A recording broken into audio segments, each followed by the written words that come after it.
Cheers, Canadian wine lovers!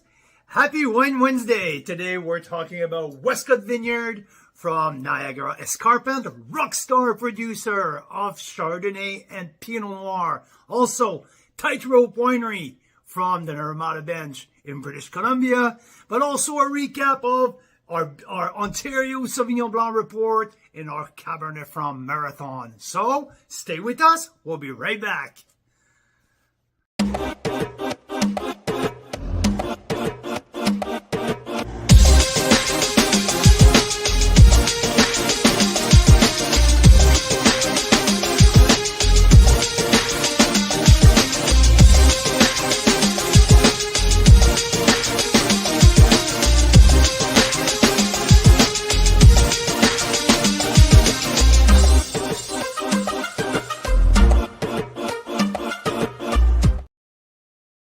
Hey! Cheers! Happy Wine Wednesday! Woo! Oh, I love that background.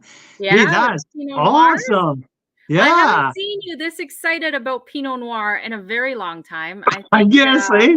Which one of us that said, whoa, it's not that often we get so excited about a wine after just one sip? I certainly felt that way. So, yeah, it's an exciting one to talk about, isn't it? Oh, that's amazing. Hey, but like back to the background that we had. Like, I mean, is it something that we can live around there? Because I thought Probably, yeah. Maybe. I think it looks fantastic. Wow. Yeah. So yeah, no, I mean, yeah, there's so much to talk about this week, but there's so much to talk about the wines in our glass. But first and foremost, I want to say welcome to everybody across the country, Canadian wine lovers, Carl's Wine Club members. It's 5 o'clock. It's Wednesday. It's Happy Wine Wednesday. Today, we're talking about Westcott Vineyard, and there's so much to talk about. We're indulging into luxury today.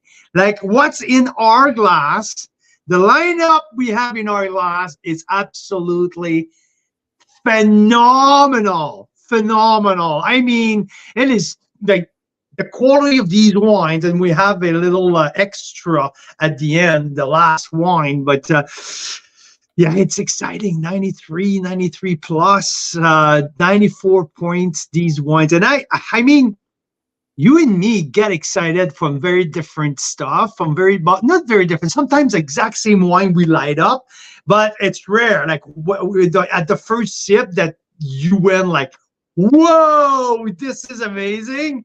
Yeah. So I was about to write down the quote that what you said. And for some reason, I can't find it. But yeah, it was just priceless. Yeah. Well, it was just that we don't get that excited that often from just one sip, right? Yeah. The first sip that, so what we're talking about here, guys, I want to, I crack open this wine this week. It was yesterday, no, 2 days ago, on Monday. Okay, that's Caroline's Block Pinot Noir 2020 from the from the 20 Mile Bench appellation, because Westcott has 2 vineyards, and this one is from the 20 Mile Bench. So Caroline's Block is from the Butler's Grand Vineyard in one small block in front of the house. So anyway, long story short, back to it's a mailbag. It's a mailbag question here, because I have to answer that. We have an email this afternoon regarding Westcott, and I wanted to wait to answer Daryl. But anyway, so I poured that to Mira, and I didn't have crazy expectation about that wine. I knew from the portfolio of Westcott which one I had to keep my eye on, and Caroline's Block was not the one. And holy moly, the nose right out of the gate was really, really, really appealing. But I waited. Mira had a sip before me, and she absolutely lit up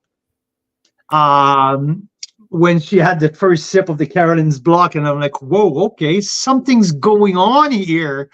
So yeah, really, really impressive delivery here from the 2020 vintage of the Caroline's Block. So we're going to talk about our full lineup from the Westcott Vineyard here. A great picture we have here with the Pinot Noir. We had the Estate de Reserve and the Caroline's Block, the 3 of them from the astonishing Amazing vintage of the century, the 2020 vintage from Niagara. And in terms of the white, we have three Chardonnays, the Block 76 2021, the Butler's Grant 2021, and the Estate Chardonnay 2021. While my expectation and I was tremendously excited for Butler's Grant. The sequel, right? 2019 was one of my favorite Chardonnay of the year. 2020 was right up there with all of the top Chardonnay in the country. So I was waiting for 2021 Butler's Grant. Not that Butler's Grant is not good, but Block 76 stole the show. Absolutely came right at the end and wow, like stole the show and like absolutely blew my mind off. I would say the Block 76 Chardonnay 2021, I've probably won a spot on my top 10 wine of the year. Like at 90%, I would say like this wine, not only me, but I had my partner here who absolutely backed me up on that one. That was a great wine. She kept referring to that wine all weekend long because we tasted it last week. So it's exciting price point wise because I think it's even less than the Butler's Grant, which is one of our standards for Chardonnay, isn't it? Like for Chardonnay. Absolutely. Butler's for 3 years running since we work with Westcott. Butler's has been to me the gold standard.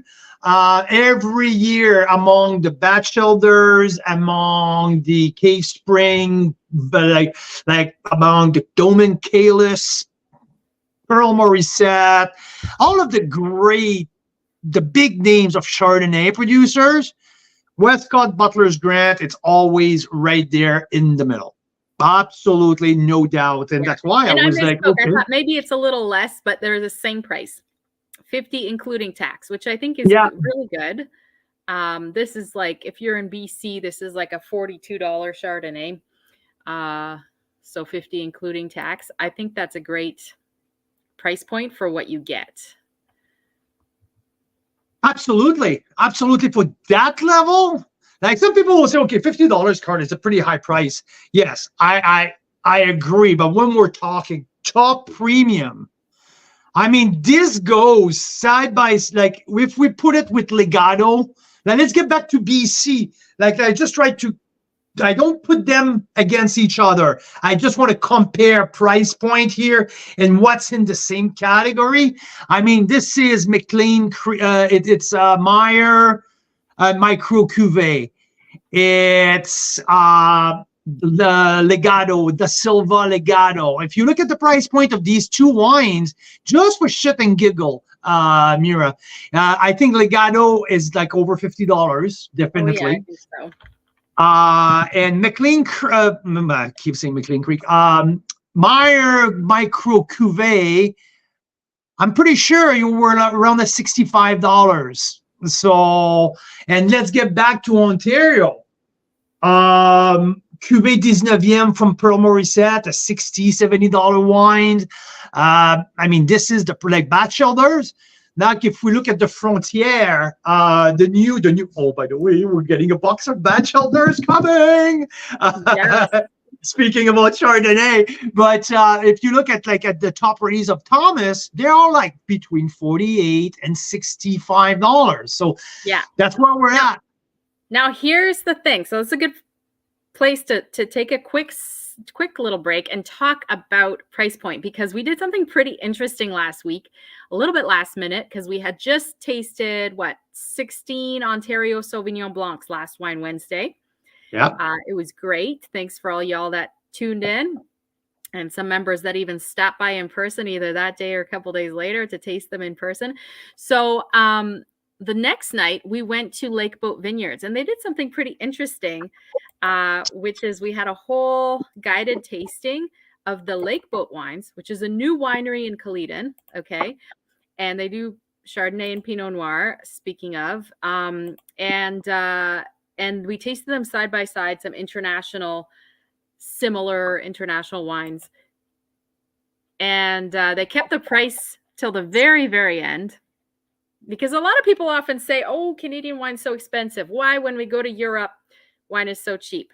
Well, if you're comparing apples to apples, like not the $3 wine that people drink in Europe, because you can get $3 wine here or in the States too, but I don't know if, I mean, it's kind of like processed cheese versus artisan cheese. Like it's not apples to apples. But if you compare apples to apples, we were tasting these wines side by side. There was a standout one, wasn't there, Carl? There was the Merceau, which was really delicious. But yeah, keep going, but I'm going to specify, like, I'm going to bring everything back to context after. Keep going. I'm not going to want to stop you.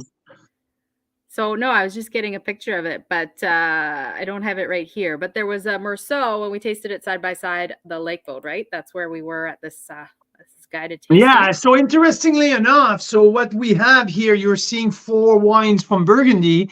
In terms of Chardonnay, the Merceau and the Pouilly-Fuissé. So I was really excited about Merceau. Merceau was one of my first love of Chardonnay, and definitely what grew exponentially my love for Chardonnay. And on the nose, I was like so thrilled because I can smell that there was so much like that flinty minerality. I knew like that was everything I was hoping for, without knowing the price. But being in the international wine and business for a long time, I knew what I was. I knew it was something at least $100. Like there's no way it was under the $100. And I knew for a fact that none of the lake boat wines were $100. No. And there's the Pouilly-Fuissé. So the Maurice Saint-Denis and the Volnay, or the 2 Pinot Noir, and the Merceau and the Pouilly-Fuissé are both Chardonnay. So each wines were complementing, each Pinots were not against each other, but we were comparing the 2 Canadian wines versus the 2 Burgundy wines. And so anyway, so back to the Merceau. But when I tasted the Merceau, I was left on my like desiring more. The palate didn't really blow me away. The Pouilly-Fuissé was really good. Back in my restaurant day, I always had, as a wine director, I always had a Pouilly-Fuissé by the glass, because Pouilly-Fuissé was one of the entry level but serious Chardonnay that you could have by the glass at, I don't know, wholesale, like $25, $27, and you could put like by the glass a good $10, $12 of Pouilly-Fuissé by the glass, and it was really good. But when we look at the price at the end of the day, it's $150 for the Merceau and $70 for the Pouilly-Fuissé. I'm like, whoa, okay. Look at the lake boat wine; both were $30. So. Overpriced? What? Where? Like the 2021 Lake Boat Chardonnay was literally the standout wine of the whole tasting. We had 4 flights of 2, like 8 wines, and that Lake Boat Chardonnay 2021 was absolutely off the chart. Price point, it was the best wine. Obviously, okay, Maurice Saint-Denis, it was a Premier Cru. Like outstanding wines, yeah, absolutely. It was $150 as well. So thank back you. To Westcott, when we're saying $50 tax in, world class, 93, 94 points for some of these wines. I think it's a great value. Absolutely, especially for what you get in return. Holy moly, these 2 Chard, like the Block 76. I'm not afraid to put that side by side with the Merceau at any point time. And now, like, while the lake boat Chard 2021 was like a quarter of the price, now we're talking half the price. But yeah, I mean, Butler's Grant was great, but Block 76 is absolutely off the chart. So yeah. Absolutely. All good. So here we are. What, 3 Chardonnays in the Discovery Pack? You can mix and match. 3 Chardonnays, 2 Pinot Noirs, and a Gamay. And then we had the lovely bonus picks as well, which is that Butler's. Yeah, the 2 bonus picks are the some of the big dogs here. Let me answer, because I had an email this afternoon, Daryl, or one of our members from Ontario, who I know was a wine club members for a long time at Westcott, emailed me asking, like, he's saying that he was pretty surprised of my score for the Carolyn's Block 2020. He said he was really, he's like, oh yeah, that much? How come? So something, and I understand the reaction, Daryl, for a very reason, because I tasted and rated 89 plus Carolyn's Block 2019 vintage. Carolyn's Block 2019 was good, but would never cross my mind to be an outstanding wine. I was as surprised as you, Daryl, when I saw Mira's eyes, when I saw that glowing reaction. I was like, what? Okay. And in my mind, I'm like, wait a minute, she doesn't know the price. Like, I mean, that can be. And when I tasted it myself, I'm like, what the fuck just happened between 19 and 20? I realized, like, I know that 2020 is the vintage, but what a jump between these two vintage in terms of delivery. It was incredibly impressed with that. Well, okay, and yes, Carolyn's Block is a younger block of vines at Butler's Grant, but yeah, I mean, and that 2020 vintage is just what it needed to sort of show us what it's capable of. Hey, I mean, yeah, this is a full-on hunt, like over delivering, and especially for $60. I mean, I was like you, Daryl, I was not too sure, but absolutely blew my socks off. Like, the step between these two vintage are astonishing. And yeah, like I don't know, we tasted what, 50 or 48, 47 Pinot Noir for Pinot Noir marathon. And it's like, I don't know how many did I give 94 points. That was the Clausen Chase, and pretty much just a couple. So this would have made my top 3. Yeah, it arrived a little late. Wasn't here in time for that. We hadn't tasted it yet. But I already had. It's me, because I didn't expect too much from Carolyn's Block. Remembering the 2019, I already had that one, but I put the Estate and the Reserve. The Reserve got a great 91 plus or 90, a great 92 points. Was it 92 or 92 plus? I believe. Not even 92 plus for the Reserve. 92 plus. Yeah. So I knew, but I didn't want to put that one because of the price point. I was thinking he's going to get crushed with the big dogs. And so I saved it, because I knew we're going to have that feature. So I'm like, you know what? I'm going to put this one aside. I'm not going to open it. We already had almost 50, so I didn't see the need of that. But boom, here we go. I mean, yeah. So yeah, it's kudos to Casey Kulsik. Help me here with the pronunciation. Maybe Casey, the winemaker at the Westcott. I think you got it right. Yeah, so kudos to Casey and the team, and Garrett Westcott for the team to absolutely bring the absolute best of Carolyn's Block on the 2020 vintage. Absolutely astounding, like a great job.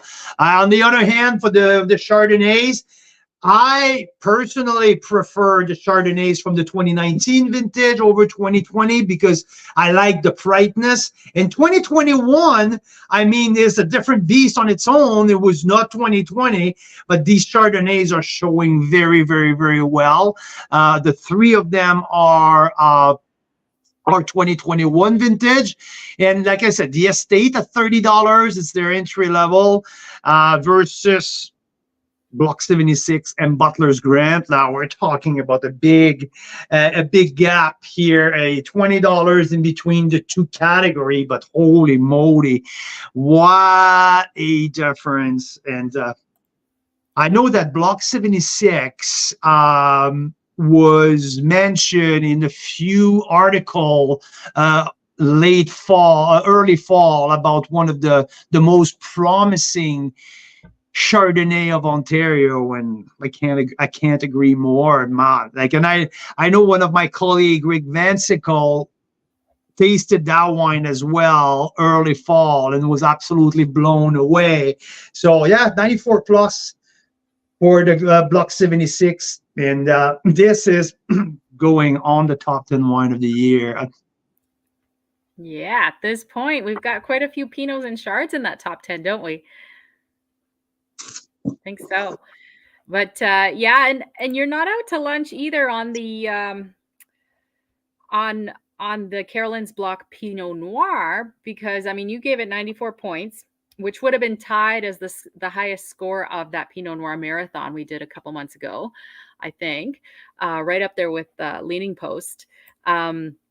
Oh, that was Leaning Post and Chuck Vineyard. Yeah. You're right. Rick Van Sickle gave it 93 points, so just a point below yours. I'm not sure exactly what you tasted it, but yeah, you were not out to lunch with that. And Daryl and others who are kind of wondering about this, how did this specific block come out of the blue when it wasn't rated so highly in previous vintages? I think we're just starting to see the potential, and that 2020 vintage is something else, right? So absolutely. So just brought some characteristic that there's finesse, there's elegance, like the fruit was ripe, and I just love how soft and silky and how smooth the transition between the mid palate to the long finish. And it's fun because when you compare to the reserve, the reserve, it's much more, it's extremely complex, but it's more compact. It's more on dark fruit.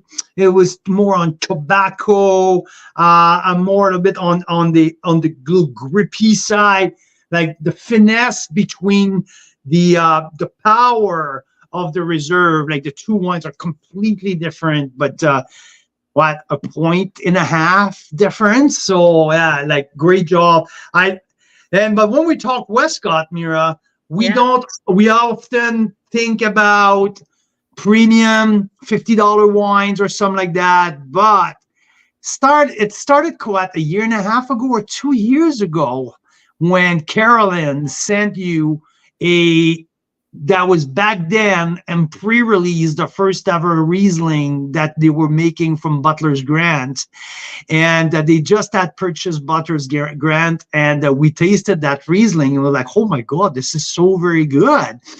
And I mean, the price point of that, when we talk about value proposition, that Riesling absolutely hit the spot on QPR. Mm-hmm. Right? So $22, like, where are you here? So this is the Westcott Riesling Butler's Grant from the 2022. That one and the Gamay, they're the only two non-Pinot Noir and non-Chardonnay wines in this selection.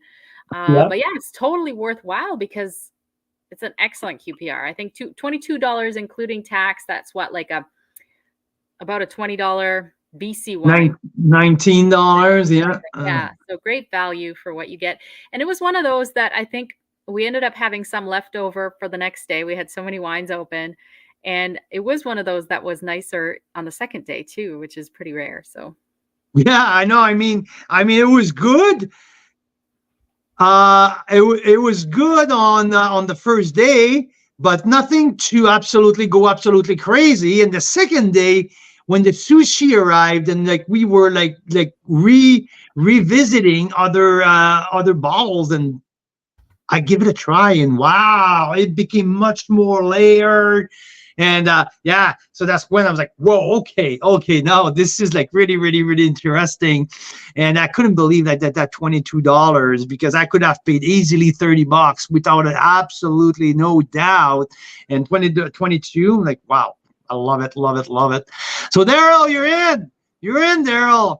I answered your question a couple minutes ago, for God's sake. Too bad that you missed it. Yeah, it was just about the Carolyn's Block and how it's really coming into its own. And Carl's not completely out to lunch with his score, even though last year it did not score anywhere near as high for that Carolyn's Block Pinot Noir.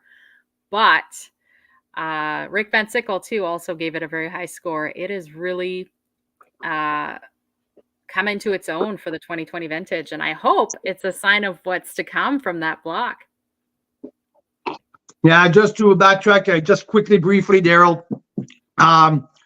19 didn't score well for me either. But the 20, and I had not really big expectation for this wine, but absolutely blew my socks off for the 2020 vintage. 2020 brings the best out of that plot of land, that's for sure. Younger block. And but it's vibrant, but it's soft and it's elegant. I don't know if you had the chance to try it. Yeah, but I was like blown away.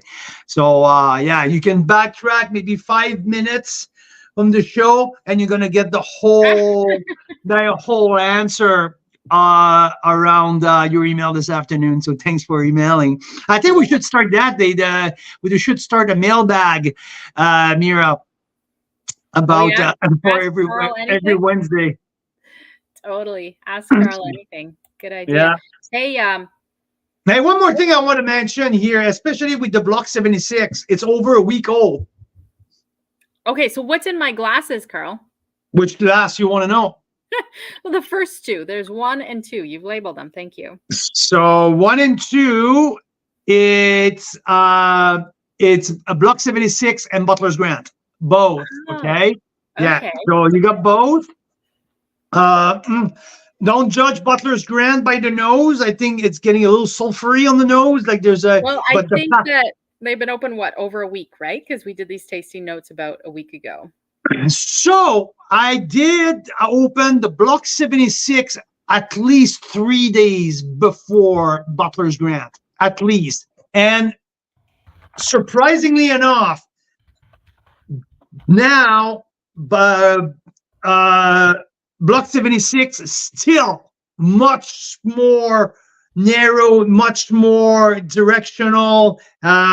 Butler's Grant starting to get a little fluffy right now. But let's keep in mind, Butler's Grant was open on Friday.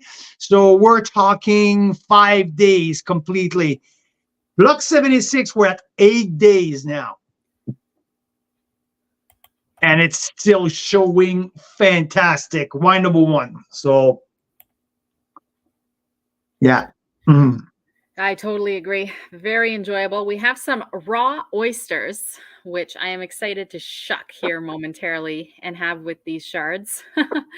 And I think we also are going to open up some tightrope from the Naramata bench tonight, aren't we?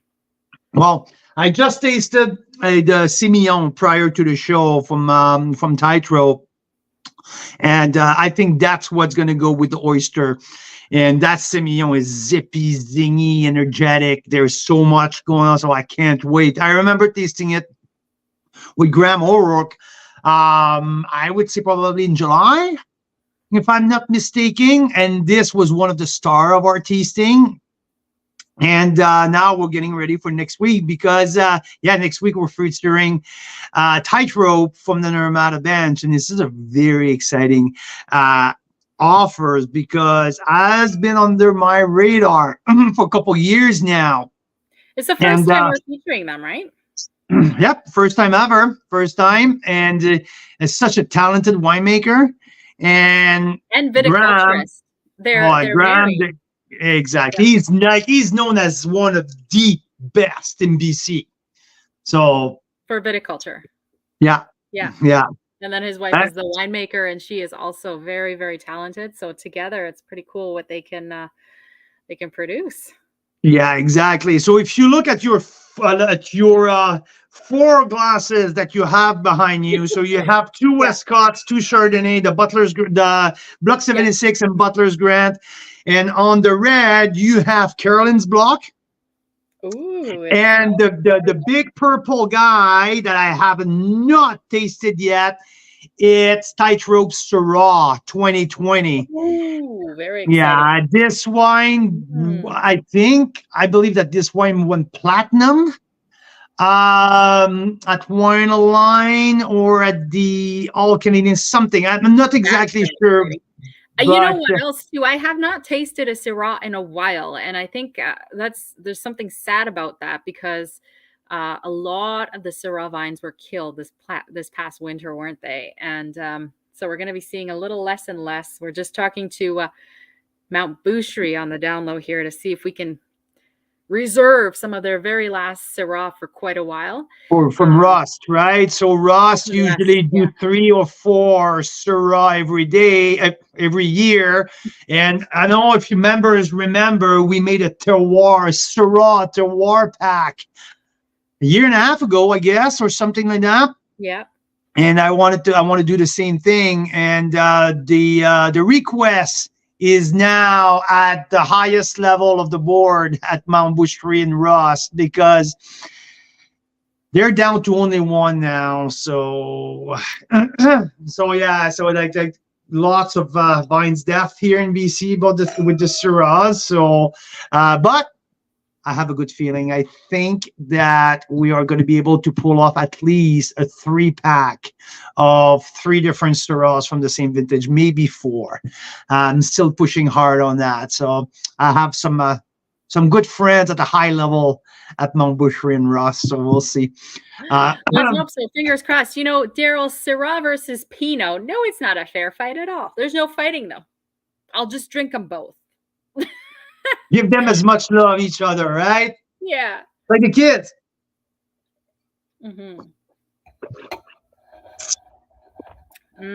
Yeah, these Westcott wines are quite exciting and spectacular. Absolutely spectacular. Like, I realized at Caroline's blog, I forgot to put the cork back on this morning. I spent the whole day wide open. And it's and still even if I opened that bottle 3 days ago, and it's still. So yeah. What's this one from Tightrope that you poured me again? So remember, we went to Tightrope for the very, very first time. And I'll just to show you. Of Syrah here. We were so I'm telling the story here. Just to show how my business partner, my wife, how she rolls when she show up somewhere and she likes something. So we went to Tightrope for the very first time. No one knows who we are. And we're starting to talk with the people at the tasting bar. And Graham Orrick walked in and is like, "Whoa, hey, you guys are calling Mira and blah, blah, blah." So anyway, now they know that we're in the wine business and starting to open up the tasting a little bit more, right? So where is this, or is that? And he poured that Syrah, who was just getting released at that point, or it was not released yet. And after a sip, Mira was already on the shelf, and she spotted that big bottle on the top shelf, and she said, "Yeah, that's what I want." So anyway, from our first 19 Syrah, and now we know 19 Reds in the Okanagan did very well 2019, and so I'm glad we have that Syrah. I think it's going to age well. And yeah, I think you're right. I think it had 1 platinum. And this one that we are tasting now, that we will feature, I believe, next week, has also won awards. So I'm going to find out what. So what? Yeah, that's a sequel. That's the sequel, right? It's the follow. I believe that it's the 20. Yep, the 2020. Okay, 6% Viognier in that one. Classic Norton Rhone style. Yep. Pretty dark. It's a little meaty.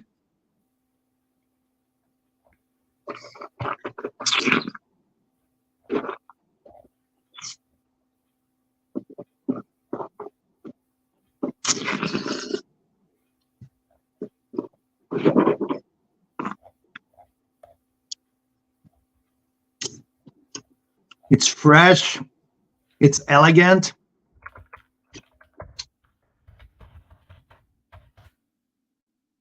With some blueberry, like lots of blue fruit in the mid palate. It's really classic, really, really, really, really classic. There's no hint of heat. Like, I mean, it's fresh.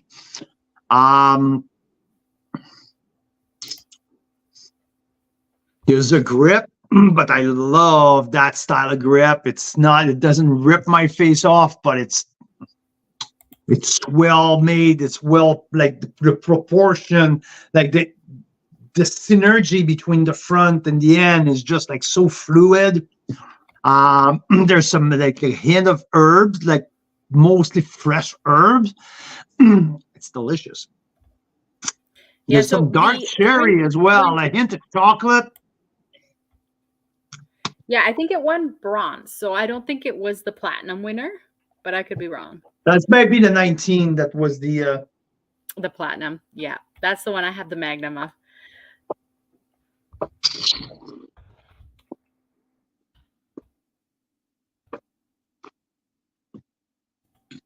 Yeah, it's delicious though. Really delicious, Sarah.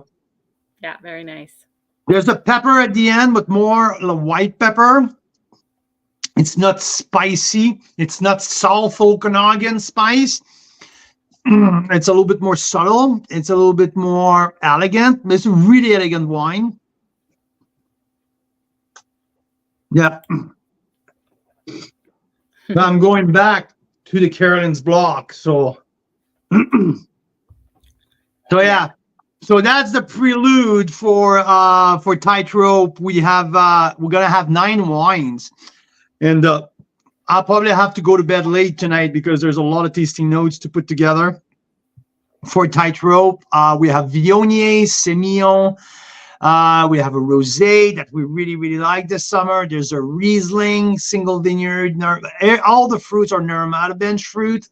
There's a Syrah, the 2020 Merlot, and the Cap Franc as well. And the Cap Franc that I tasted during the Cap Franc marathon here, I give it a 90+ point, just on the verge of 91. And I said it was like very Naramata style. It was elegant, lots of dark chocolate. There was dark cherry as well, but not too overpowering, more like on the South Okanagan, much more elegance and some like a little tightness in the mid palate that I really like from the bench. So yeah, awesome. Oh, there's also the Fleet Road Pinot who was part of the offer. One of my top 5 Pinot from the Pinot Noir marathon as well. There you go.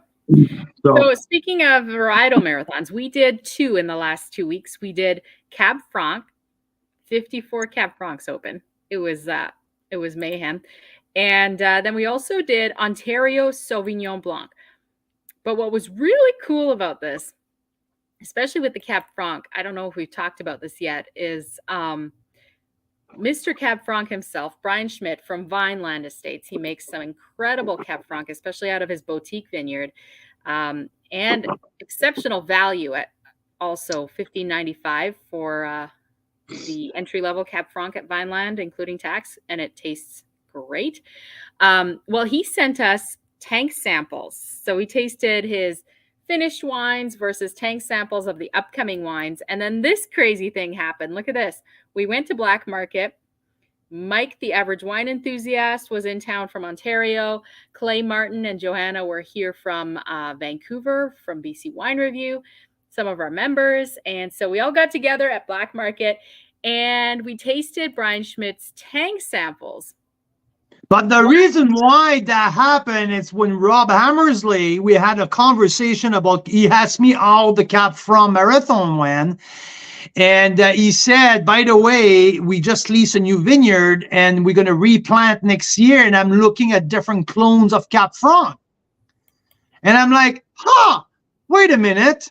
Okay, we can help with that because I knew that Brian sent me tank samples, clonal selection that we opened during Cap Franc Marathon, but I had an extra bottle of each. So we took that with us. So we were tasting that and had a bunch of Ontario Sauv Blancs as well from the Sauv Blanc Marathon. And then Carl's like, oh, well, let's try blending the two. Was that you? Or maybe that was like Rob himself. And he started blending the 327 and 214 clones of Cab Franc.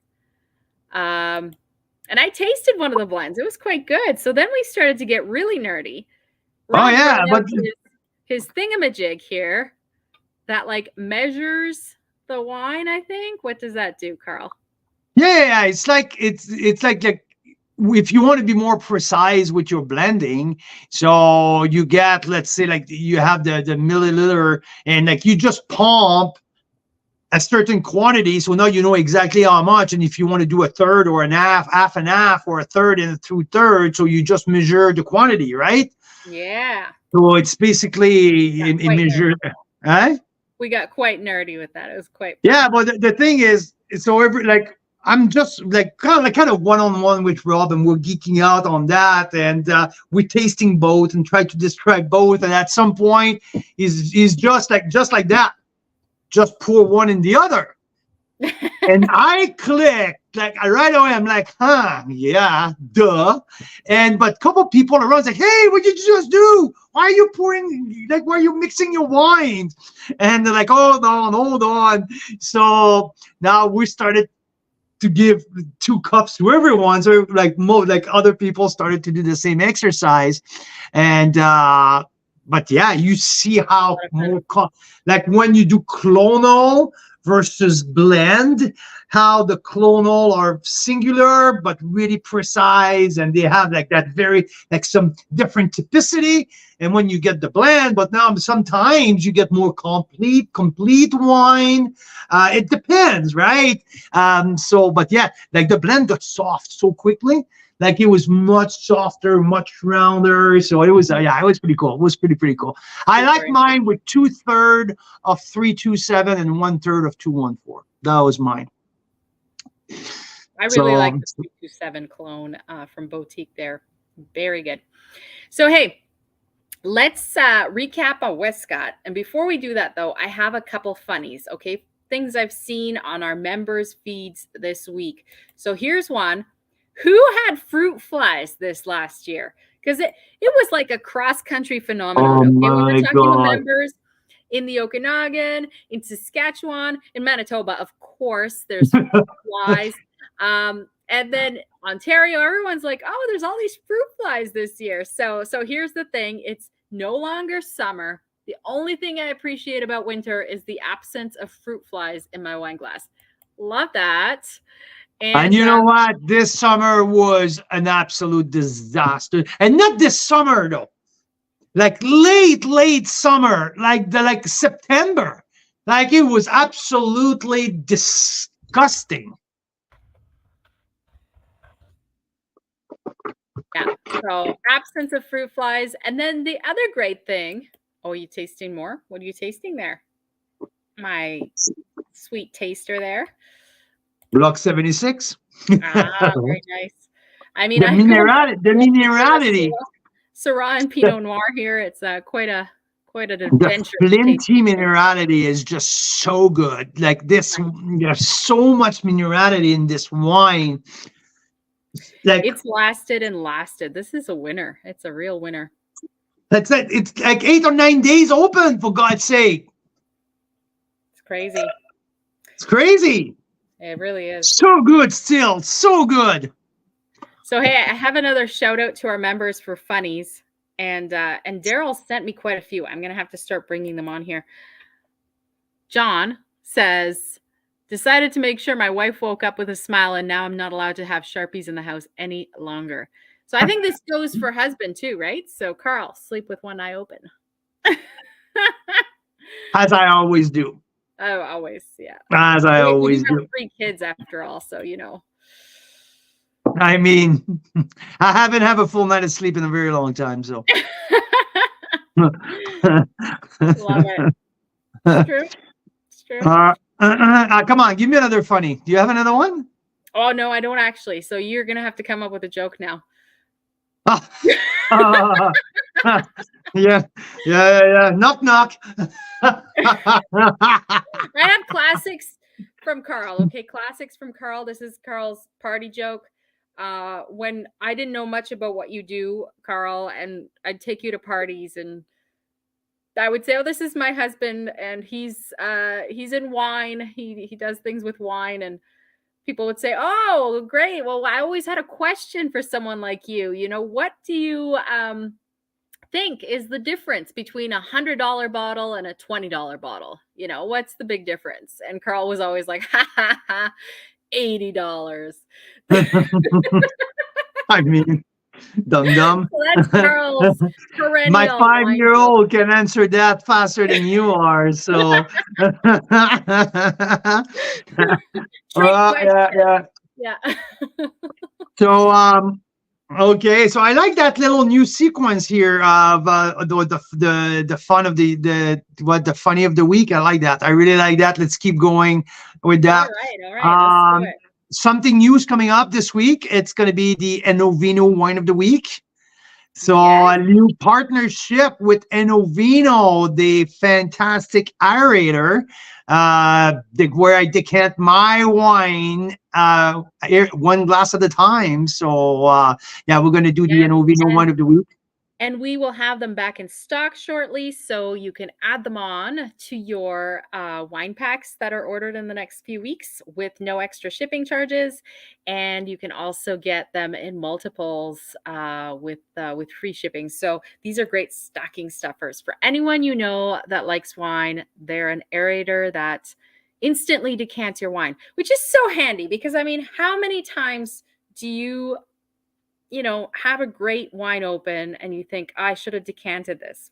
Well, with the Enovino, you just pop it into the top of the bottle and you pour it, and it's like decanting it for multiple hours, right? And but not the shitty thing. I shouldn't say that because I like doing it for a long time, but it gets old at some point. The darn decanter. Yeah. It's fun to pouring it with. Unless you know how to do it, because if I put the decanter in Mira's hands, it goes everywhere. And you have to be careful with that, especially the fancy one we have. Yeah. And it goes never hit the glass. It always go poof over. So there's that. But the worst part is you finish the night, the party's over, there's no more wine in the decanter, it stays on the table overnight, and the morning after, everything is crusted in there, and now you're starting the cleanup process. Yes. Now there's the cleanup process, and after that, there's the drying process. Well, you know what? Very special kind of pipe cleaner or something to get into those decanters. We haven't found one yet. The bead, the scrubber, the fisher, like there's everything. Nothing anyway. You know what? The Enovino avoids all that, so it's also the price point. Our Gabriel glass decanter, we paid what? $300? $350. That was with a special price because anyway. So anyways, the Enovino aerator is stainless steel, very well made, lasts forever, does not melt in your dishwasher like the plastic ones, and it's under $40. So it's like $30-something. So it's fantastic. And watch for some deals coming up. So if you order wine in the next few weeks through Carl's Wine Club, you'll be able to add it on for quite a savings. So this is a great stocking stuffer. Yeah. It's a great gift for someone that likes wine in your life, and won't break the bank, but they will thank you for it. They will love it. So anyway, there you go. It's 5:50 Pacific. We got to let's recap our Westcott offer, because I believe that alongside Batchelder, alongside Ice Cellar that we had this week, alongside Leading Post. Like we had some killer offers this year. This one is right up there. When did we have an offer with 93 plus, 93 plus, 94 plus? Oh my God. Like that level of wine, like that level of quality is incredible. So we have 3 Chardonnays, all from the 2021 vintage. The Estate, and the Estate as a 90 points. We have the blocks. We had the Butler's Grant 2021, a very special plot of land in Niagara, very, very special. This Chardonnay is 93 points, and the very special Block 76 with the waxy fancy here and 94 plus points. Okay, so that's the Block 76 2021. Also, the super value wine, the Riesling 2022 Butler's Grant at $22 that I gave 90 plus. For Pinot Noir, we have the Estate and the Reserve 2020, the Estate at 90 plus, and the Reserve at $93. One of our top five, maybe even top three. The top five of our Pinot Noir marathon, over 45 Pinot Noir opened that day. And the Gamay, a brand new wine. That's the newbie of the portfolio of Westcott, the Gamay 2022, and the Pinot Noir Rockstar, the Mira moment of the week. Woo! The Carolyn's Block at 94 points. The 2020 absolutely bringing the best of Butler's Grant, Carolyn's Block. So yeah, this is our Westcott offer for this week. These beauties are gonna sell for a long time. And yeah, especially the Butler's Grant, the Block 76, the Carolyn's Block, all of these wines are going to sell for a very long time. There you go. So yeah, cheers to that, because that's cheers to that. Exciting. As soon as we can, Carl, we need to get ourselves a case or two of these two rock stars. I think these were our two top favorites, weren't they? Yeah, absolutely. I think we need to get a 3 bottle of each, at least a 6-pack with a 3 bottle of each, to get us through maybe for 20. And next Friday, something special. Next Friday, November 24th, we are doing the harvest report for Ontario. We did BC weeks ago because they were done harvest by the end of September. Like, they were done super early this year. There was not much to pick for some people because they had so much vine death. It was quite awful. But exceptional vintage for those that did have something to pick. Anyways, Ontario, they're still picking. It is November 15th. I'm not talking ice wine. I'm just talking like regular wine. They're still bringing wine in. And next Friday, the 24th, we will hopefully have a few Ontario winemakers on with us. It's a Friday night, so you can stop by and hear a little more of what the 2023 vintage in Ontario is shaping up like. Yeah, we'll have 4 or 5 winemaker. We're going to do a full panel discussion, just like we did with the BC one. I want to get back a little bit just quickly about the Sauvignon Blanc report, because it was not necessarily our marathon like we usually do, like having an incredible amount of the same wine tasting. So that was more organized with some producers from Niagara, because Sauvignon Blanc is increasingly getting popularity in the Ontario market. More and more Canadian wine lovers are, hey, whoa, breaking news here. Our baby boy, our youngest boy, just lost another tooth. So the tooth fairy, called the tooth fairy. We need her for tonight, because there's a bloody little boy here, and he's proud. He took his own tooth out. Wow. So, yeah, breaking news here at the Bouchers. So, way to go, Cedric. You know what? Just his face was he's so proud of it. Oh, that's amazing. That's awesome. So, increasingly, the demand, but also the quality of that grape varietal, the quality of these wines from Ontario, especially for Sauvignon Blanc. So we are, I would say, a little bit more used to see BC Sauvignon Blanc. Ontario was never been known to be a Sauvignon Blanc powerhouse per se.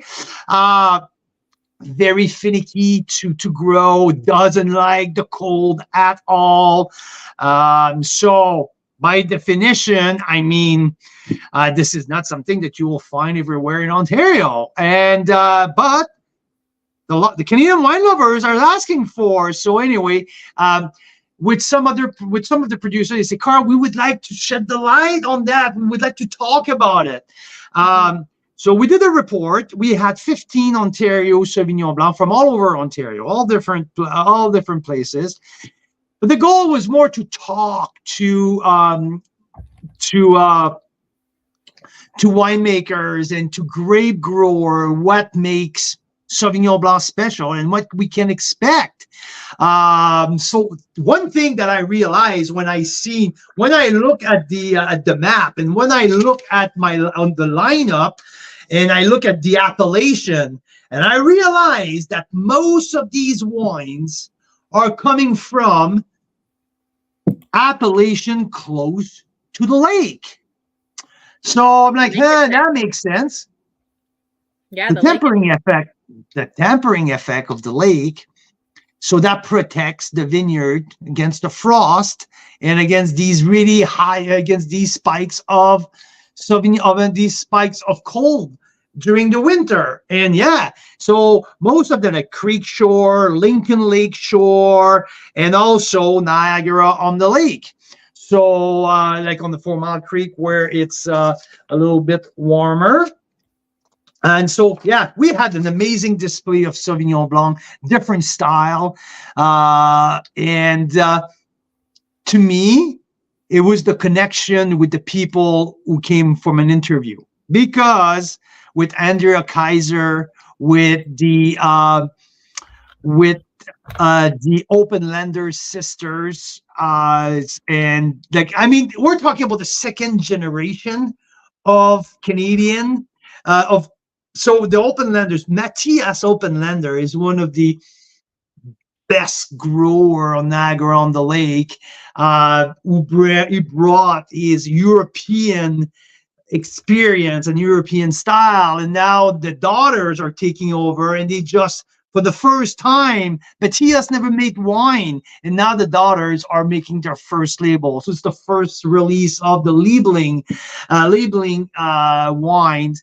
And when we mentioned Kaiser, right, the Kaiser family, so we had Andrea Kaiser, the daughter of Carl Kaiser, founder of Inniskillen. So one of the builder of our Canadian wine industry. Now the second generation, Andrea, making, and like she said, like Sauvignon Blanc was her dad's favorite wines, and it's an homage to her dad. So just to have to share these stories last week with these people was great. We had on Jeff Muth from Divergence Wine, where he makes an outstanding Sauvignon Blanc, and Fabian Rice from Ferox Winery. So Fabian is he's such an interesting guy with such a great background, another European background, right? So I mean, that was great, and we discovered a lot. And I think people were pretty impressed when we took these 15 Sauvignon Blanc to a bunch of BC producer and BC wine lovers a couple of days after, and people were like, oh my God. So shout out to our number one Sauvignon Blanc of the list, who was surprisingly enough, from Prince Edward County, for all place. That if there's one sub-appellation or sub-region that I would not expect to have the top Sauvignon Blanc, is Prince Edward County. Rose Hall Run with their Estate Sauvignon Blanc absolutely blew my socks off in terms of complexity. It was incredible. So Rose Hall Run, Ice Cellar. Ice Cellar make a Sauvignon Blanc, Fumé Blanc style. Big with oak, big, bold, and rich, unapologetic style. Like I call it, a big fuck you wine. And you know what? That's what I make, and I don't care like it or not. But it was so good. Really And good. this wine turns head, or it was like holy shit. And well done, Adnan Aysel. That Sauvignon Blanc is absolutely fantastic. So we had Rose Hall Run, Ice Cellar. Number 3 was let me check here. Oh, I'm missing a Ice Cellar. Oh, Big Head. Big Head raw Sauvignon Blanc. They're raw from Big Head. There you go. Here, 91 plus. We had Ferox and Dria's wine. So Andrea Kaiser and Ferox were the last one. That was my top 5 here. All different style. I mean, Sauvignon Blanc's a little bit like Chard, right? You can do like a ton of different things with it, and like it was really cool. Which one did you like a lot? I think one of yours was the raw from Big Head, right? Yes, especially when we had it the next day with the shish tawuk, which I've never had. Shish tawuk, we made some. We subscribed to this thing called Fresh Prep recently.